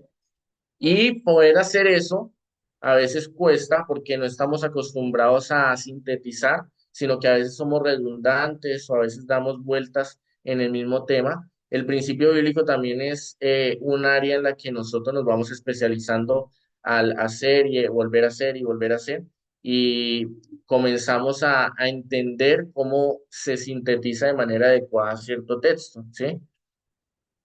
La aplicación. Entonces nosotros vamos a tomar en el principio bíblico un verbo, vamos a sintetizarlo y ahora cómo nosotros podemos aplicar eso que estamos mencionando, ¿sí? Entonces de pronto, en el mismo ejemplo que estaba usando de José, ahí hay una restauración y hay perdón, ¿cierto? Entonces yo veo que el perdón en este texto resalta, ¿sí? Y yo pongo el principio de que debo perdonar genuinamente, ¿sí? Entonces ese es el principio, es bastante sencillo. Una persona cristiana, una persona no cristiana lo va a entender. La aplicación es cómo yo voy a vivir ese principio. Entonces van a hacer preguntas, ¿sí? Ese es el punto de la aplicación, hacer preguntas. Una pregunta puede ser, ¿estoy perdonando genuinamente? ¿Hay una persona a la que yo debo perdonar? Y yo analizo y digo, mira, con mi hermano, con mi primo, con mi padre, tengo que perdonar, ¿sí? Y es allí cuando el texto me confronta a mí, ¿sí? Entonces, eso es clave. Algunos consejos, la clave es dejar que el pasaje lo guíe a usted a los principios bíblicos de acción. En el estudio inductivo no vamos a imponer nuestra perspectiva. En el estudio inductivo vamos a observar y todos los puntos van a ir conectados, lo cual nos va a llevar a que el mismo pasaje nos direccione hacia dónde debemos ir. Eh, Atributos de carácter o naturaleza de Dios, esto significa que estamos aprendiendo sobre lo que el autor quería que la audiencia original comprendiera y aplicara. Otro, desarrolla habilidades para hacer preguntas. Si usted hace mejores preguntas al texto, tendrá mejor observación, interpretación y aplicación, ¿sí? Entonces, el comenzar a hacerle preguntas al texto es una habilidad que se va desarrollando. El estudio bíblico inductivo tiene más sentido cuando cada paso va conectado para traer un mayor impacto para usted y para la audiencia deseada. No, no es que estamos hablando del perdón, de que al observar el texto está hablando del perdón y luego yo hablo, no sé, de, no se me ocurre, de los diezmos, ¿sí? O sea, tengo que ir en cada punto de manera conectado para que haga sentido. Entonces, vamos a ir al capítulo de Daniel. Voy a compartir pantalla acá, lo tengo abierto. Yo lo voy a leer, por eso mismo que les digo de tener una imagen panorámica. Yo he leído el libro de Daniel completo, entonces puedo entender más o menos de qué se trata el libro. Acá vamos a tomar todo el capítulo. Lo invito a que pueda leer el libro entero para poder aplicar lo que he mencionado, de leer por temáticas o leer de manera panorámica el libro. Y acá lo que voy a hacer es leer todo el capítulo, ustedes lo pueden seguir junto conmigo y luego vamos a pasar a los puntos. Entonces, Daniel y sus compañeros en Babilonia, ¿sí? En el año tercero del reinado de Joacín, rey de Judá, vino Nabucodonosor, rey de Babilonia, a Jerusalén y la sitió. Y el Señor entregó en sus manos a Joacín, rey de Judá, y parte de los utensilios de la casa de Dios, y los trajo a tierra de Sinar, a la casa de su Dios, y colocó los utensilios de la casa del tesoro de su Dios, y dijo al rey, el rey a Aspenaz, jefe de sus eunucos, que trajese a los hijos de Israel del linaje real de los príncipes, muchachos en quien no hubiese tacha alguna de buen parecer, enseñados en toda sabiduría, sabios en ciencia y de buen entendimiento, e idóneos para estar en el palacio del rey, y que les enseñase las letras y la lengua de los caldeos, y les señaló el rey ración para cada día, de la provisión de la comida del rey, y del vino que él bebía, y que los criase 3 años para que al fin de ellos se presentasen delante del rey. Entre estos estaba Daniel, Ananías, Misael y Azarías de los hijos de Judá. A estos el jefe de los eunucos puso por nombre Daniel, a Daniel, Belsasar, Ananías, Sadrach, a Misael, Mesac y Azarías Abednego. Y Daniel propuso en su corazón no contaminarse con la porción de la comida del rey, ni con el vino que él bebía. Pidió por tanto al jefe de los eunucos que no se le obligase a contaminarse. Puso Dios a Daniel en gracia y de buena voluntad con el jefe de los eunucos. Y dijo el jefe de los eunucos a Daniel, perdón, temo a mi señor el rey, que señaló vuestra comida y vuestra bebida. Pues luego que él vea vuestros rostros pálidos, perdón, más pálidos que los de los muchachos que son semejantes a vosotros, condenaréis para con el rey mi cabeza. Entonces dijo Daniel a Melzar, que estaba puesto, que estaba puesto por jefe de los eunucos sobre Daniel, Ananías, Misael y Azarías. Te ruego que hagas la prueba con tus siervos por 10 días, y nos den legumbres a comer y agua a beber. Compara luego nuestros rostros con los rostros de los muchachos que comen de la ración de la comida del rey, y haz después con tus siervos según veas. Consintió pues con ellos en esto, y probó con ellos 10 días. Y al cabo de los 10 días pareció el rostro de ellos mejor y más robusto que los otros muchachos que comían de la porción de la comida del rey. Así pues, Melzar se llevaba la porción de la comida de ellos y el vino que habían de beber, y les daba legumbres. A estos 4 muchachos Dios les dio entendimiento e inteligencia en todas las letras y ciencias, y Daniel tuvo entendimiento en toda visión y sueños. Pasados pues los días al fin de los cuales había dicho el rey que los trajese, el jefe de los eunucos los trajo delante de Nabucodonosor, y el rey habló con ellos. Y no fueron hallados entre todos ellos como otros como Daniel, Ananías, Misael y Azarías. Así pues, estuvieron delante del rey. En todo asunto de sabiduría e inteligencia que el rey les consultó, los halló 10 veces mejores que todos los magos y astrólogos que había en todo su reino. Y continuó Daniel hasta el año primero del rey Ciro. Me gustaría que aquí pudieran prender su cámara y sus micrófonos para ser un poco más interactivos, aquellos que deseen participar. Voy a dar un momentico para que puedan prender cámara y micrófono y poder ser un poco más dinámico con esta parte de la clase.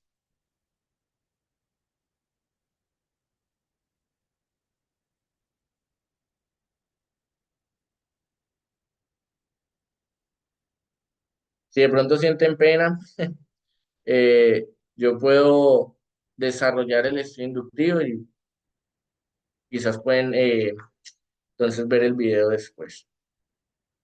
Entonces estábamos leyendo acerca de Daniel y sus amigos. Entonces el capítulo tiene algunas claves importantes, ¿sí? Entonces el mismo capítulo nos habla de que en el año tercero del reinado de Joacín, rey de Judá, y eso ya nos puede llevar a consultar quién fue Joacín, y eso lo vemos en los libros históricos del Antiguo Testamento, ¿sí? Pero también nos dice que vino un hombre llamado Nabucodonosor, rey de Babilonia, a Jerusalén y la sitió. Uno puede investigar qué es un sitio, ¿sí? ¿Dónde queda Babilonia? ¿Quién fue Nabucodonosor? Y el Señor los entregó en sus manos, ¿sí? Este hombre se lleva los utensilios de la casa de Dios, ¿sí? Y los trajo a la tierra de Sinar, ay, perdón, a la casa de su Dios y colocó los utensilios en la casa del tesoro de su Dios. Entonces acá estamos viendo que hay una batalla que Judá perdió y que Nabucodonosor se lleva los utensilios, pero también se lleva a ciertos muchachos. Pero estos muchachos no eran cualquiera, ¿sí?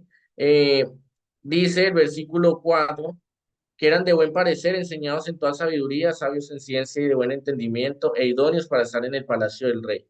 Y a estos se les iba a enseñar las letras y la lengua de los caldeos, se les da comida, entre otras cosas. Entonces, los judíos, estos judíos específicos, están delante del rey. Ellos fueron llevados a este lugar y son apartados para poder ser enseñados de acuerdo al idioma, las leyes, la manera de pensar de los babilónicos y se les cambia el nombre.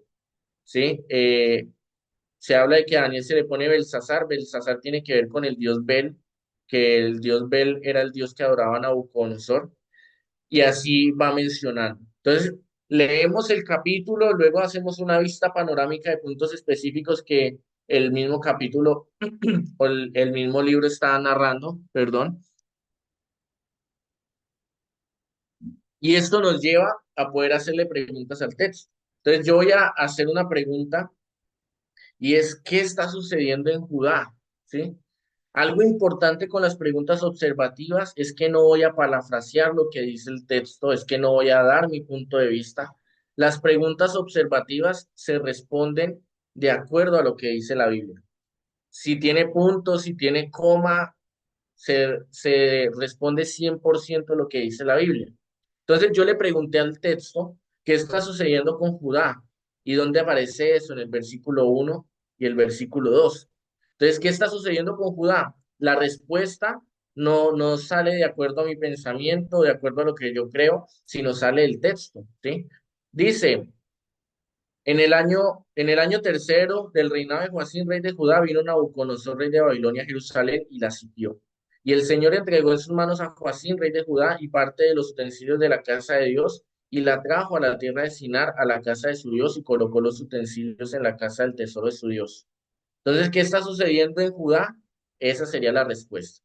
Ustedes se pueden dar cuenta de que yo no di mis palabras, yo no di mi punto de vista, respondo de acuerdo a lo que dice la Biblia. Entonces, el punto de la observación es ese. Esa es la importancia de observar bien. Lo que nos van a llevar las preguntas observativas es a ir detalle a detalle.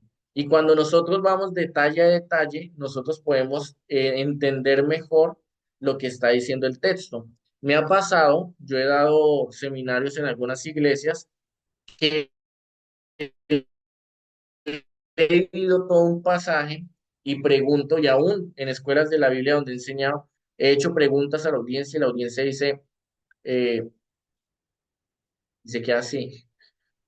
Pero cuando nosotros vamos de manera detallada, es más fácil que recordemos lo que está diciendo el texto, ¿sí? Y nos ayuda a no añadirle al texto algo que el texto no está diciendo. Entonces, ¿qué está sucediendo con cuál fue la orden de al jefe de los eunucos? Entonces, la respuesta está más o menos del versículo 3 al quinto. ¿Cuál sería la respuesta? La respuesta sería la siguiente. Y, perdón, dijo el rey Aspenaz, jefe de los eunucos, y allí ya se comienza a responder la pregunta. Que trajese a los de los hijos de Israel, del linaje real de los príncipes, muchachos en quienes no hubiese tacha alguna, de buen parecer, enseñados en toda sabiduría, sabios en ciencia y de buen entendimiento, e idóneos para estar delante del palacio del rey y que les enseñase las letras y la lengua de los caldeos. Y les señaló el rey ración para cada día de la provisión de la comida del rey y del vino que él bebía, y que los criase 3 años para que al fin de ellos se presentasen delante del rey. Entonces, esta sería la respuesta. La pregunta, la vuelvo a repetir, ¿cuál fue la orden del rey al jefe de los eunucos? La respuesta está del versículo 3 al 5.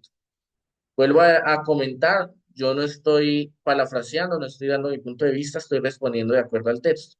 Leo el texto y después le comienzo a hacer preguntas.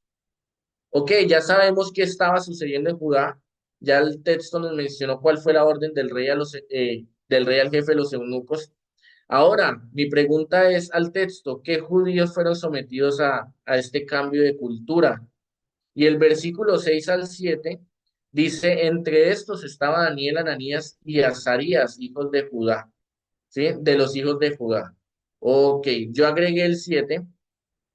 A estos el jefe de los eunucos puso por nombre Daniel Belsasar, Ananías Sadrach, y a Misael Mesac y a Azarías Abednego. Yo pongo el 7 también porque acá les están dando otro nombre y nos está mencionando de que estas fueron las personas elegidas. ¿Sí? Entonces, ellos son los que fueron sometidos a este cambio de cultura. Hay otra pregunta que hice. ¿Cómo reaccionó Daniel ante las exigencias del rey? ¿Cuál fue la reacción de Daniel? Y tampoco la voy a responder de acuerdo a mi entendimiento. Voy al texto, el versículo 8 y dice, y Daniel propuso en su corazón no contaminarse con la porción de la comida del rey, ni con el vino que él bebía. Pidió, por tanto, al jefe de los eunucos que no se le obligase a contaminarse. Entonces, ¿cuál fue la reacción de Daniel ante este mandato? Este versículo, ¿sí? Que menciona que él propone en su corazón no contaminarse. La respuesta me la da el texto. Ahora, otra pregunta, ¿qué hizo Dios? Entonces, ya hablamos de cómo reaccionó Daniel, pero ¿qué hizo Dios? Y dice y Dios puso a Daniel en gracia y en buena voluntad con el jefe de los eunucos. No sé si a ustedes les parece sencillas estas preguntas. No son preguntas tan difíciles, no son preguntas misteriosas, no estoy tratando de buscar un misterio específico. La observación muchas veces consta o trata de poder desglosar algunas cosas básicas. ¿Sí? A veces queremos entender misterios de la Biblia, pero nosotros cuando vamos con estas cosas básicas, como qué está sucediendo en Judá, cuál fue la orden del rey al jefe de los eunucos, cuál es la reacción de Daniel ante las exigencias del rey, nosotros allí vamos desglosando toda la temática y podemos ir comprendiendo de una mejor manera. Ahora, si alguno de ustedes se anima a hacer una pregunta, puede hacerla, ¿sí? Una pregunta al texto. Si ustedes quieren agregar una de las preguntas que yo estoy haciendo, ustedes dicen, bueno, en tal versículo yo puedo hacer tal pregunta, lo pueden hacer. Si no, puedo ir con el tercer punto, que es el contexto histórico. Pido la palabra un momentico. Ok, señora novia.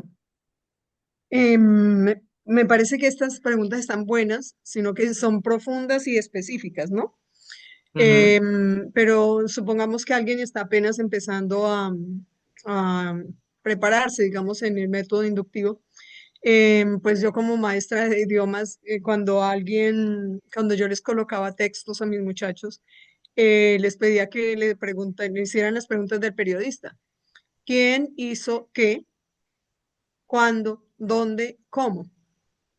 Ujú. Entonces, estas están súper, pero están avanzadas. Pero para alguien que está empezando, de pronto puede arrancar con esas, ¿no?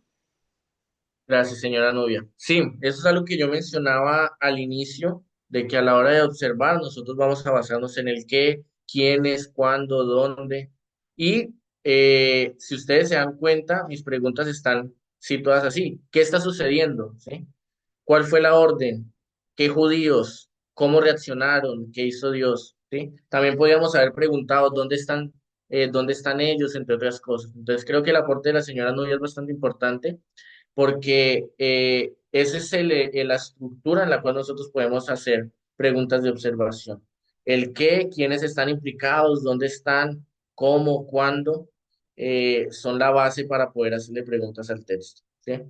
Entonces, allí nosotros podemos ir desglosando todo lo que Desglosando dice todo el lo texto que y no y estamos no estamos inventando nada. inventando nada. Eh, pueden por favor Pueden por favor cerrar el el micrófono. Hay un micrófono. Hay micrófono un micrófono abierto, abierto. hay como un Hay retorno a como mi un voz. retorno de mi voz. Sí, es una pregunta ya. Ah, ok. Ah, ok. Sí, sí, señor. Sí, sí, señor. Pregunta. Pregunta. Es cuando en el versículo 17 se me ocurre una pregunta y es cómo Dios apoyó, no sé cómo decirlo, cómo Dios se manifestó en los cuatro muchachos para que fueran eficientes, fueran Ujú. sobresalientes. Ok. Ok. ¿Y cuál sería ¿Y la cuál sería respuesta? la respuesta? Dice, a estos cuatro muchachos Dios le dio conocimiento e inteligencia en todas las letras y ciencias, y Daniel tuvo entendimiento en toda visión y sueño. Muy bien, Muy señor bien. Ernesto. Eso es Eso es básicamente lo que básicamente hacemos lo que con las hacemos con preguntas de las preguntas de observación. observación. ¿Sí? Hacemos la pregunta y la respuesta está allí. Las preguntas nos van a servir como una ayuda para poder identificar hacia dónde está dirigiéndose el texto y cuáles son los puntos específicos. O si hay cosas que se están repitiendo, si hay eventos, lugares. Y por eso el siguiente punto es el contexto histórico. Nosotros vemos algunos puntos claves allí, ¿sí? Voy a ir a la otra pantalla. El contexto histórico. Si ustedes se dan cuenta, lo que yo voy a hablar en cuanto a contexto histórico, lo saqué de la observación, perdón, ¿sí? Entonces, acá en la observación nos está hablando de Babilonia, nos está hablando de Nabucodonosor, nos está hablando de un eunuco, nos está hablando de que Nabucodonosor acá en el versículo 2 entonces que se lleva los utensilios del tesoro de Dios, pero también nos está hablando de una comida y que Daniel propone en su corazón no contaminarse con la porción de la comida del rey, cuando la comida de los reyes es una comida de primer nivel, ¿sí? Los reyes no comían cualquier cosa. Entonces, de allí yo observo y de allí yo saco este tipo de preguntas. Si ustedes se dan cuenta, cada una de las cosas con las que yo voy a contextualizar van directamente ligados a la observación que hice con anterioridad, ¿sí? Por eso es importante iniciar orando y también con la observación. Entonces, el contexto histórico, el exilio de Babilonia. Cuando ustedes van a estudiar acerca de los profetas y los reyes, se van a encontrar con una división entre Israel y Judá. Y en el periodo más o menos 605, 597 y 586 antes de Cristo, Judá va a ser exiliado por Babilonia en tres grupos. Dentro de estas personas van a salir personas como Daniel, el profeta Ezequiel también en estos exilios, y Daniel sale en el 605 en el primer exilio. Sí, esa es información que uno va teniendo cuando va estudiando los libros históricos y se va apoyando de algunos eventos extrabíblicos también. Entonces, Babilonia, después de Asiria, se vuelve la potencia del momento. Asiria, antes de Babilonia, lo que hacía era llegar a un lugar y esparcir a las personas. Babilonia lo que está haciendo es que cuando conquista, él se lleva a la gente de la realeza primero y quiere capacitarlos para que después sirvan para el imperio babilónico. Babilonia tiene una de las siete maravillas del mundo, que son los jardines colgantes. Babilonia es uno de los imperios reconocidos en el mundo antiguo y también respetados, y Nabucodonosor también por su fortaleza militar, pero también por su orden, ¿sí? Daniel, el mismo libro de Daniel más adelante menciona acerca de unos sátrapas, porque Nabucodonosor deja ciertos administradores de acuerdo a ciertas provincias y todo, y eso era lo que quería Nabucodonosor, capacitar personas de la realeza con sus leyes, culturas, idioma, incluso les cambia el nombre para que ellos después puedan ser como sátrapas o mayordomos, gobernantes de provincias locales, ¿sí? Entonces, Daniel está en Babilonia, Daniel no está en Jerusalén. Ese es un punto importante, ¿sí? Entonces, también nos menciona que los utensilios del templo son llevados, ¿sí? ¿Por qué son llevados? Ustedes cuando estudian de manera extrabíblica, pero también en la Biblia, por ejemplo, con los filisteos, cuando los filisteos vencen a Israel, se llevan el arca delante de Dagón. No sé si ustedes se acuerdan de ese periodo. eh, y normalmente las guerras estaban directamente ligadas con sus dioses. Entonces, si mi Dios perdió la guerra, es porque el otro Dios es más poderoso. Y lo que hacía el ejército vencedor era llevaba los utensilios o lo que representaba ese Dios como una ofrenda de honra delante de su propio Dios, como tú me diste la victoria, ¿sí? Entonces acá esto es súper, súper importante porque los profetas de manera constante les va a decir al pueblo, arrepiéntanse, ¿sí? En Levítico, Dios le habla de ser santos porque yo soy santo, pero también les dice que Dios, si ellos no viven en el estándar moral, van a ser vomitados de la tierra, como lo fueron los cananeos en su momento. Entonces, cuando se llevan los utensilios del templo, esto representaba ante la cosmovisión o el pensamiento antiguo que su pueblo ha sido derrotado. Lo que más cuidaban las personas en este periodo de tiempo en las guerras eran sus dioses, porque sus dioses les iban a dar la victoria ante la guerra, ¿sí? Entonces, de aquí que Nabucodonosor sigue los utensilios del templo, está representando de que los judíos han sido derrotados. Ahora, hay otro punto importante en cuanto a la comida y sus dioses. Y esto no se trata de que comer comida extranjera es pecado. No, no se trata de esto. Más bien se trata de que en la época muchas de la comida era sacrificada a ídolos o dedicada a ídolos, ¿sí? Entonces, hay ciertos dioses y lo que hacían era comer en esa mesa, pero entendiendo de que quien trajo la provisión fue el Dios de la persona que está invitando la comida. En este caso, Nabucodonosor adora al dios Bel, ¿sí? B-E-L. Es el dios que adora a Nabucodonosor o uno de los dioses que adora. Entonces, cuando habla Daniel que no quería contaminarse con la comida del rey, no está hablando de la comida en sí, sino de todo el rito y todo el pensamiento que había en la época. Y él, de manera fiel, decide comer legumbres en vez de comer, no sé qué comía Nabucodonosor, si carne, pavo, toda especie de comidas abundantes, porque los reyes comían bastantes comidas, valga la redundancia.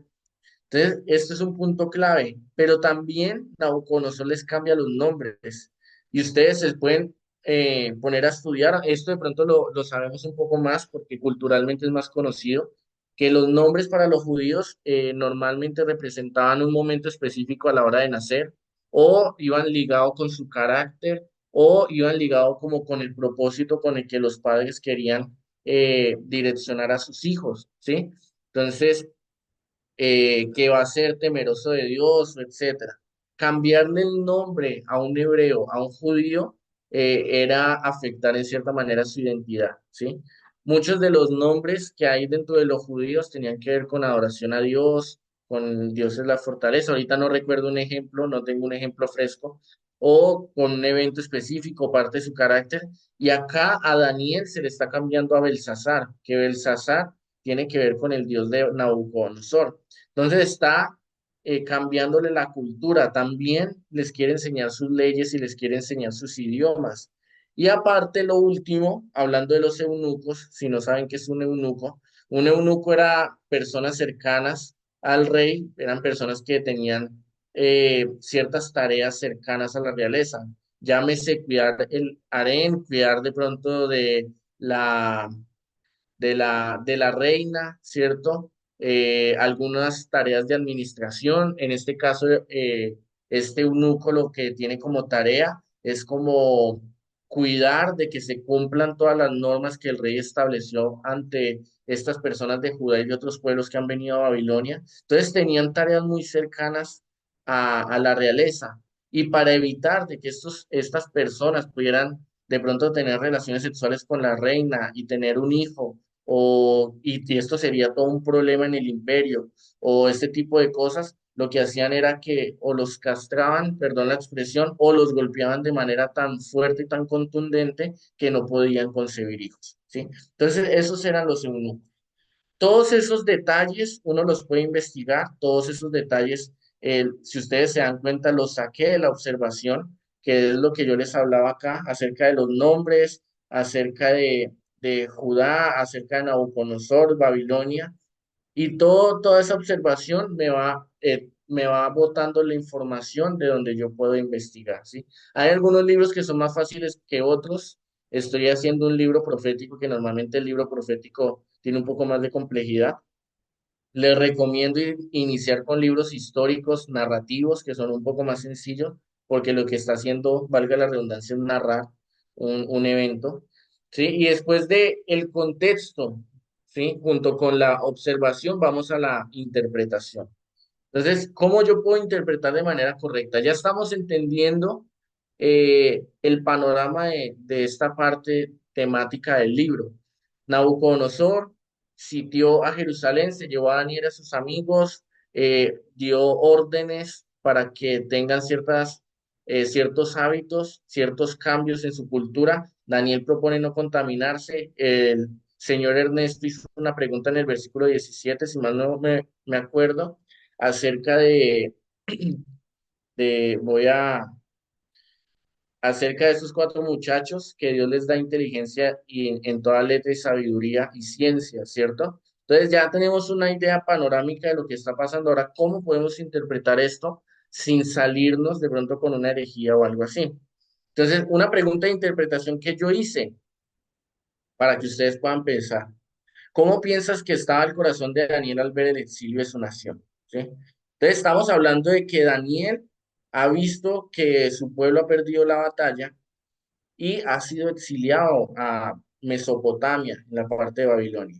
Entonces, el libro, ya le doy la palabra a Jenny, el libro no nos está narrando de manera explícita cada una de las emociones de Daniel, pero nos da la oportunidad de preguntarnos. Entonces, Jenny, si tienes una pregunta o una respuesta, puedes abrir el micrófono. ¿Cómo piensas que estaba el corazón de Daniel al ver el exilio de su nación? Yo creo que había mucho dolor, pero algo Ujú. que cuando leías es que Daniel reconocía que veía en él, no era de él, sino entonces buscó de una u otra manera darle la gloria a Dios en medio del exilio, con lo que Sí. propuso. No, Gracias, Jenny. Entonces, es un buen ejemplo lo que hizo Jenny aquí. La Biblia no nos está mencionando de manera descriptiva cómo se sentía Daniel, sin embargo, nos da la oportunidad para preguntarnos. Y es allí cuando yo mencionaba que las preguntas de interpretación nos ayudan a interiorizar un poco el mensaje. Si se dan cuenta, yo no me estoy desviando de la temática, ¿sí? Pero a pesar de que no habla acerca de cómo se sintió Daniel, podemos pensar cómo Daniel se sintió o cómo yo me sentiría si de pronto los colombianos fuéramos exiliados y yo fuera exiliado a mi nación. Entonces, Jenny mencionaba que había tristeza acerca de eso porque él entendía el propósito de Dios por su pueblo. Otra pregunta, ¿qué causó que el rey deseara apartar a estos muchachos del resto de su pueblo?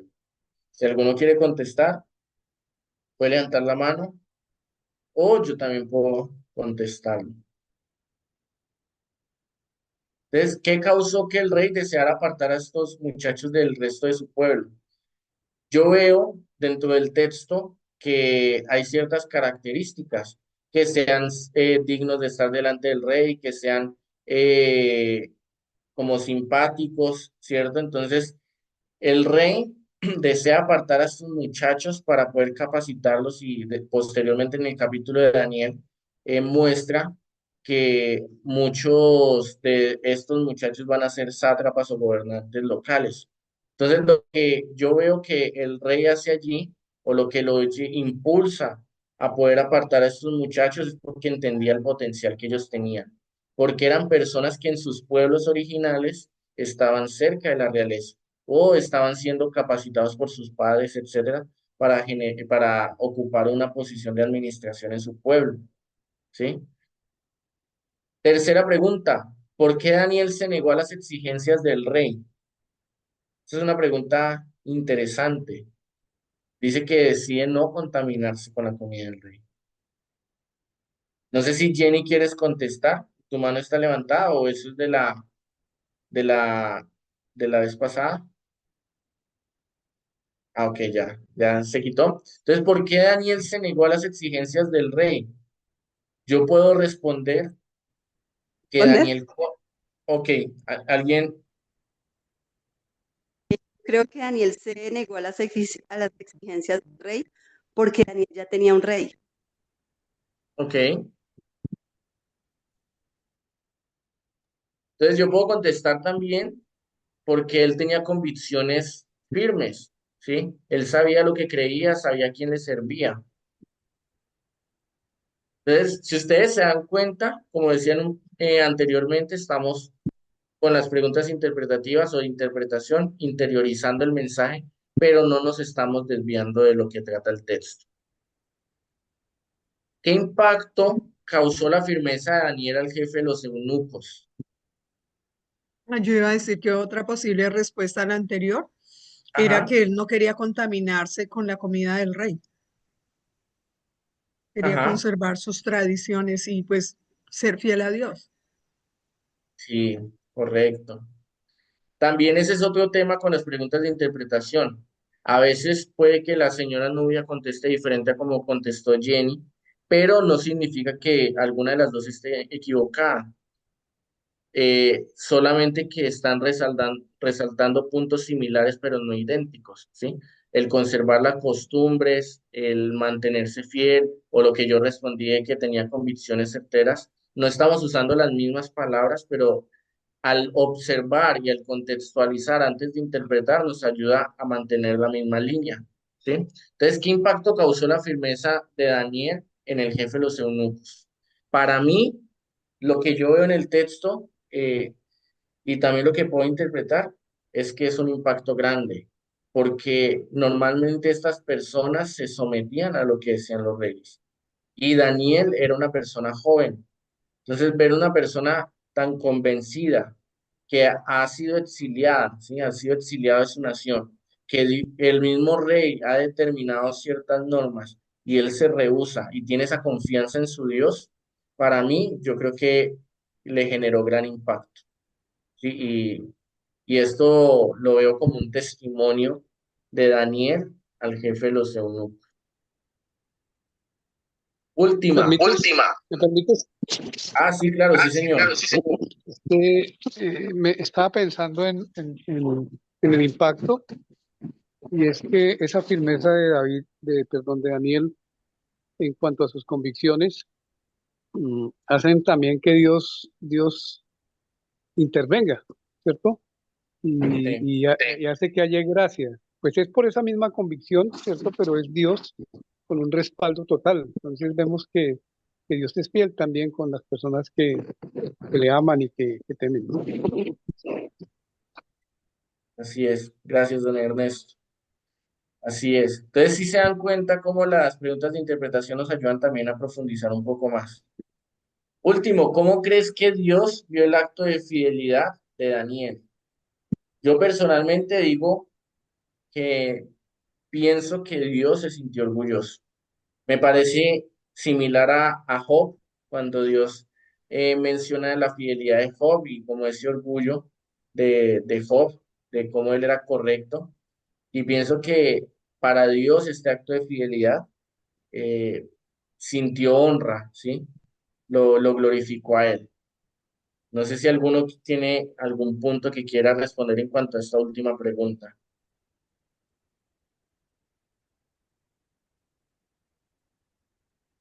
Ok, entonces vamos avanzando.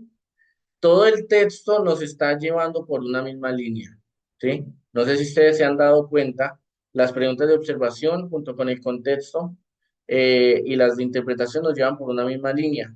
Y ahora vamos al principio y es cuando yo voy a sintetizar la temática. Algunos lo mencionaron, hablando de convicciones y fidelidad. Mi principio es ser fiel a Dios en cualquier circunstancia. Entonces, leímos todo el capítulo, hicimos varias preguntas, investigamos, interpretamos y todo eso nos da una pequeña frase. Podemos sacar otros principios, pero esta es la manera en la que sintetizamos. A veces este puede ser uno de los puntos más difíciles porque nos cuesta sintetizar las ideas, pero algo clave a la hora de sintetizarlo es que tenga un verbo que pueda ser aplicado y que tenga un lenguaje entendible. Ser fiel a Dios en cualquier circunstancia eh, puede ser entendido aún por personas que no practican el cristianismo, ¿cierto? Entonces, cuando nosotros usamos lenguajes un poco más como eclesiales, como ser el tabernáculo de adoración, etcétera, dificulta la practicidad del principio, dificulta que sea efectivo, que yo lo pueda llevar de manera habitual en mi diario, en mi diario vivir, ¿sí? Entonces, lo que yo hago es determinar qué palabras se repiten, hacia dónde me está direccionando el mensaje. De pronto el texto me está hablando, como mencionaba antes de José, acerca del perdón. De pronto el texto me está hablando de la generosidad. De pronto el texto me está hablando de otras áreas. En este caso, el texto nos está hablando de la fidelidad de Daniel, de sus convicciones. Podemos sacar un principio acerca de tener convicciones certeras, ¿sí? De estar convencidos en lo que creemos. En este caso yo lo mencioné o yo lo saqué en cuanto a la fidelidad y ustedes se van a dar cuenta de que yo no me estoy saliendo de la temática del texto, sino que lo estoy sintetizando. Ahora, Porque con, con el eso que, principio, yo no sé, sí, es que encerraron, cierran ahí como una policía. ok. Entonces, con el principio vamos directamente a la aplicación, ¿sí? Entonces, la aplicación son preguntas que nos van a ayudar a procesar el principio. Una pregunta, ¿estoy siendo fiel a Dios cuando nadie me ve? Y eso me lleva a pensar, ¿qué miro en el Pero celular? ahí está. ¿Cómo estoy hablando acerca de mi prójimo? ¿Estoy respetando la autoridad de los pastores? Entre otras más cosas, ¿será que eh, X persona, mi hermano, mis papás o X persona dejan 20.000 Perdón, pesos? Mónica tiene abierto el micrófono. Polleta. No, no sé. Sí, se desvió. Se entró por una. Sí, No claro. sé si pronto, Uli, tú puedes silenciar el micrófono, por favor. Yo no puedo hacerlo. Yo dije, Creo, ¿qué pasó? creo que ya Se está distraída. desmora. Claro, es que tiene que salir. Gracias. Listo. Perdón. Entonces estaba hablando que la pregunta me va a ayudar a procesar el mensaje. Entonces, ¿estoy siendo fiel a Dios cuando nadie me ve? ¿Será que estaba mencionando, será que tomo de pronto dinero ajeno? ¿Será que miento para delante de mi jefe ser el mejor? ¿O será que trato de ganar siempre ventaja ante los demás? ¿Será que miro determinadas cosas que no son permitidas en el celular cuando estoy solo? Entonces, el propósito del principio es sintetizar el mensaje. El propósito de las preguntas de aplicación es que me confronten y me exhorten, ¿sí? Otra pregunta, ¿qué piensa Dios de mi estilo de vida? Entonces, una de las preguntas de interpretación, que es la última, era ¿cómo crees que Dios vio el acto de fidelidad de Dios? Pero ahora, en cuanto a la fidelidad, yo pregunto, ¿qué piensa Dios de mi estilo de vida? Si Dios, si yo le preguntara a Dios, Señor, ¿tú qué piensas de mi estilo de vida? ¿Será que Él se siente orgulloso totalmente? ¿Será que quizás voy a ser una de las iglesias de Apocalipsis que le dice ha perdido el primer amor? ¿Sí? O han negociado los principios, entre otras cosas. Y creo que no tengo más preguntas, pero básicamente ese es el estudio bíblico inductivo. Observamos, vamos a contextualizar el texto, vamos a entender qué género literario estamos estudiando. Eh, Les mencionaba anteriormente que les recomiendo iniciar a hacer estudios inductivos con libros narrativos como Los Reyes, como el libro de Ruth, algunos pasajes de Génesis, el libro de Hechos, entre otros libros que son narrativos y que pueden ser un poco más sencillos para poder prepararse o desarrollar la habilidad de hacer preguntas. Y con esto, el contexto y posteriormente interpretamos. La interpretación no es una que cualquier pregunta que me surge de la imaginación, sino que la interpretación tiene que ir ligada a lo que realmente es la intención del texto narrar, ¿sí? Y no solamente hablamos del texto, sino que ahora la responsabilidad como cristianos es cómo nosotros aplicamos lo que estamos leyendo. Y es allí cuando es importante el principio y las preguntas de aplicación. Espero que incluso cuando leo este estudio inductivo que hice, me confronta acerca de cómo estoy viviendo mi vida de fidelidad a Dios, cómo Dios se siente o qué Dios piensa de mi estilo de vida. La palabra, a pesar de que, como mencionaba anteriormente, necesita o necesitamos ciertas herramientas, ciertas capacidades, tener comprensión lectora, hacerle preguntas al texto que implican nuestro intelecto, ¿cierto?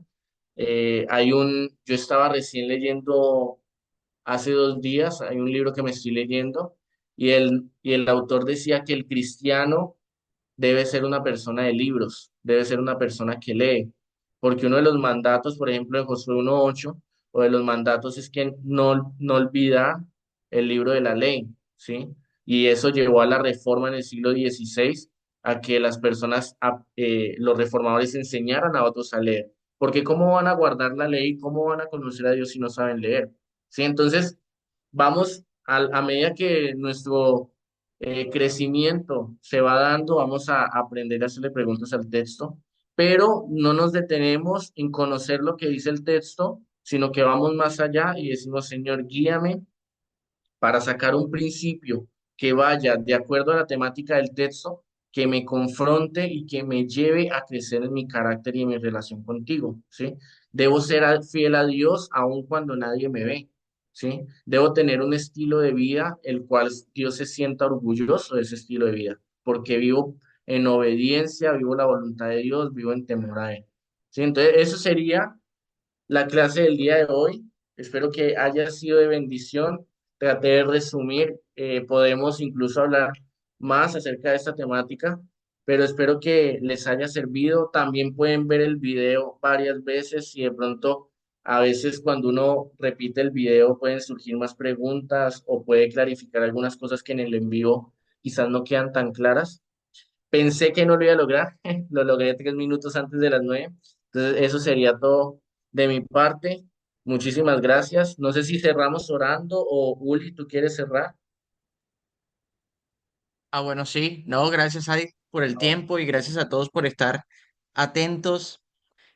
Bueno, esto solamente es un bocado de lo que viene. Esperamos darle las fechas pronto, ya la estamos calculando en el horario. Entonces, por este mismo chat vamos a pasarla en los siguientes días para cuando va a ser el segundo módulo, ¿listo? Entonces, el segundo módulo será, hablaremos más acerca de los libros proféticos y de los reyes. Entonces, esperemos que estén todos allí. También las clases se van a grabar.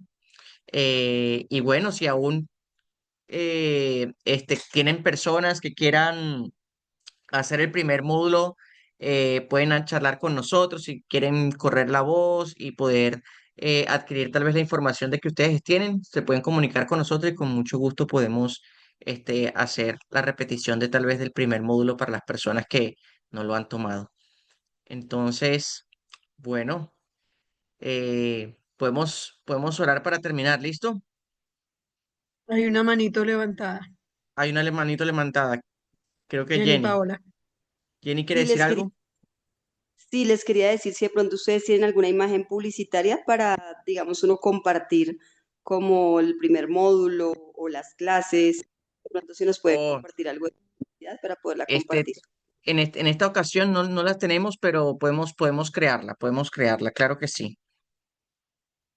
Sí, de pronto para añadir, Uli, eh, no tenemos aún las fechas exactas, tenemos un aproximado de cuándo vamos a hacer el segundo módulo, porque nosotros como equipo vamos a estar en diferentes áreas trabajando y en diferentes lugares. Entonces, estamos coordinando para poder hacerlo con excelencia y que todos tengamos como la disposición de poder enseñar y tener toda esta dinámica. Entonces, cuando nos vamos a organizar y ahí ya les daremos unas fechas más concretas. Así es. ¿Listo? Bueno, oremos para terminar. Señor, te damos gracias, Jesús, porque tu palabra nos enriquece, nos perfecciona, Señor, nos hace profundizar más en ti, Señor. Oramos, Jesús, de que todo lo que haya compartido Addison, Señor, se plasme en nuestros corazones y podamos entender y poder, se nos haga más fácil entender la Biblia, Señor. Oramos, Jesús, de lo que escuchamos hoy, pongamos en práctica todos los días de nuestra vida, Señor, para poder conocerte más y más. En el nombre de Jesús, amén. Bueno, están todos despedidos, que pasen muy buenas noches. Muchas gracias, buen día, chao. Muchas gracias a todos. Bendición. Muchas gracias por todo lo que Gracias. compartieron con nosotros. Linda Mm, noche. Con mucho gusto, señora Nubia. Ok, Bendición. amén. Lo mismo.